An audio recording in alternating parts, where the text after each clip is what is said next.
Everyone, welcome back. तो Trump ने बोला है कि मैं रशिया और यूक्रेन के बीच पीस को निगोशिएट करवा सकता हूं और इसके लिए मैं ऑफर करता हूं कि एक टीम बनाई जाए जिसको कि लीड मैं करूंगा। देखो, ट्रम्प ने कई बार ये सजेस्ट करा है कि वो रशिया और यूक्रेन के बीच पीस करवा सकते हैं एस्टैब्लिश, तो ये कोई नई बात तो है नहीं। बाकी एक बात आपको माननी पड़ेगी, देखो जो नॉर्ड स्ट्रीम पाइपलाइंस की जब बात आती है ना, तो ट्रम्प ने पहले ही बोला था कि ये जो पाइपलाइंस है ये नहीं आनी चाहिए यूरोपियन कंट्रीज तक, और अपने रूलिंग पीरियड में उन्होंने इस चीज़ को अलाउ करा भी नहीं था। सैंक्शंस लगा दिए थे इस पाइपलाइन पर बहुत ज़्यादा, क्योंकि ट्रम्प को पता था कि अगर एक बारी ये वर्किंग कंडीशन में आ जाती है और एक बारी अगर यूरोपियन जो कंट्रीज़ हैं वो रशिया से गैस लेना शुरू कर देती हैं तो उनकी डिपेंडेंसी बढ़ जाएगी रशिया पर, और वो ये नहीं चाहते थे।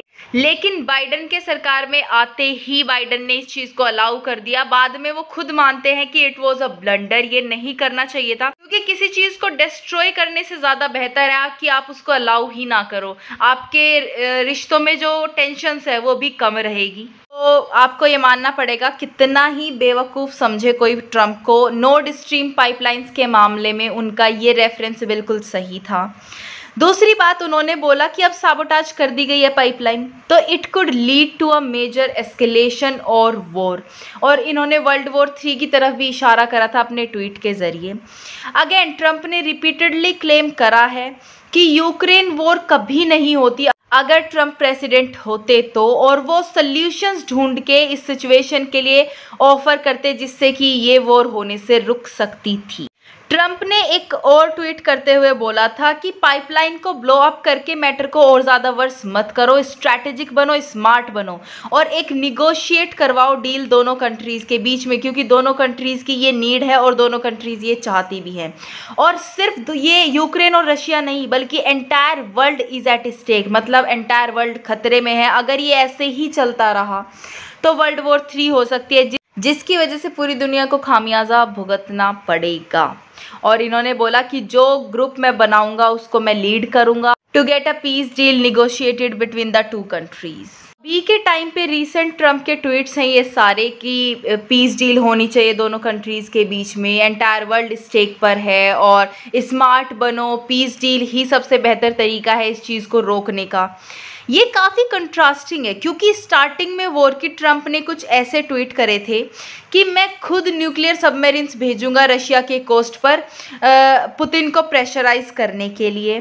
दूसरा, उन्होंने बोला था कि यूएस को क्या करना चाहिए, चाइनीज़ फ्लैग्स लगा देने चाहिए अपने फाइटर जेट्स पर और उनको यूज़ करना चाहिए against Russia to bomb the shit out of Russia, मतलब रशिया को डराने के लिए बेसिकली। अब ट्रम्प के थॉट्स में और उनके ट्वीट्स में इतना कंट्रास्ट कैसे आया वो तो ट्रम्प ही जाने। बाकी हाँ, एक बात तो यहाँ से क्लियर है कि पॉलिटिकल स्ट्रैटेजी से अगर हम देखें तो ये जो इनके ट्वीट्स हैं, जो कंट्रास्ट आया, जो चेंज आया है, ये सेंस बनाता है, क्योंकि everybody wants a leader who can create peace in and around their country.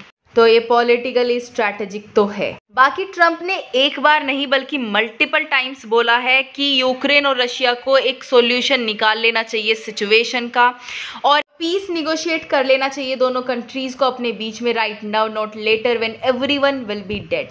इसी बीच एक क्लिप भी सरफेस होती है इंटरनेट पर ट्रम्प की, जिसमें कि ट्रम्प जेलेंस्की को बोल रहे हैं कि you should get together with Putin to solve their problem. जिसके बाद जो यूक्रेनियन लीडर है जेलेंस्की, उन्होंने काफ़ी डिस्गस्टिंग और शॉकिंग लुक दिया था ट्रम्प की तरफ। देखो, फॉर नाउ हम नहीं कह सकते कि ट्रम्प कितने अच्छे या कितने इफ़ेक्टिव निगोशिएटर हैं और क्या वो रशिया और यूक्रेन के बीच कोई पीस डील साइन करवा पाएंगे या नहीं, क्योंकि उनको मौका अभी तक नहीं दिया गया है। लेकिन पास्ट में देखें तो ये पता चलता है कि ट्रम्प ने काफ़ी ठीक ठाक रिलेशंस रखे हैं पुतिन के साथ। इवन पुतिन ने प्रेज भी करा था ट्रम्प को for being an extra ordinary and talented individual. तो अगेन नहीं बोल सकते क्या होना था क्या नहीं, लेकिन ट्रम्प ये दावा करते हैं कि मैं पीस डील क्रिएट करवा सकता हूँ दोनों कंट्रीज के बीच। So this was the news for you guys. I hope you loved it. If you did, please give it a thumbs up and subscribe to my channel, and I will see you in the next video. Till then, stay happy, healthy and bye.